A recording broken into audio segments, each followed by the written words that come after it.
Billions of dollars. This is how much money do we print and have in the system at any given time. Let me start at 1929. Show me the, here we go. 1929, here's the stock market crash, all right?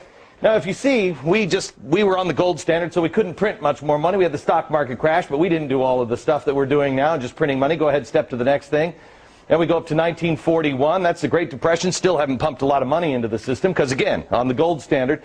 Then we have World War II, and we take this all the way to 1965. You'll see it comes up. We had two wars. We had World War II, and we also had the Korean War. In 1965, we were having the Vietnam War. But here's where it gets sticky, because we had all these wars, and we tried to dogpile on with the Great Society.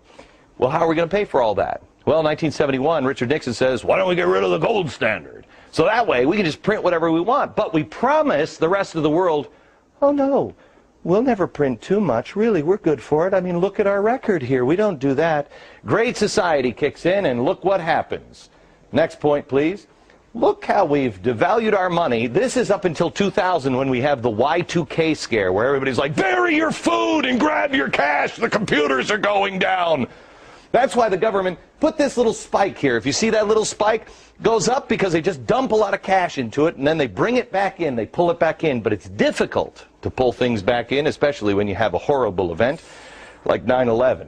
Next stop is 9/11. You'll see it's just a little spike back up just a little bit. Remember how everybody was freaked out that the world was coming to an end? Do your patriotic duty, go spend, go out there and get into the stock market. Well, we did.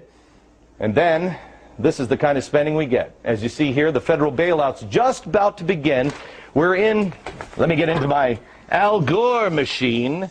Oh, it's a real inconvenient truth now, isn't it, Al? Look at this hockey stick. This is the hockey stick that Al Gore was talking about with the, you know, the woolly mammoth coming back or whatever the hell he's talking about. Here's where we were in September last year. But then the Treasury decided we need to start printing more money.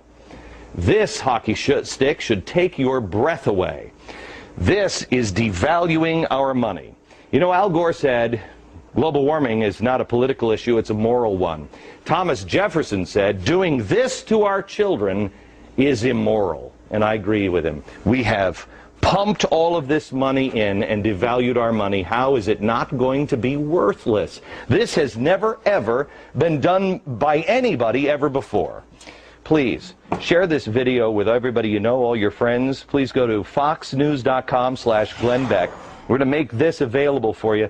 Pass it on to your friends. This is real trouble. Not in 1,000 years. Perhaps in the next year. Back in a minute.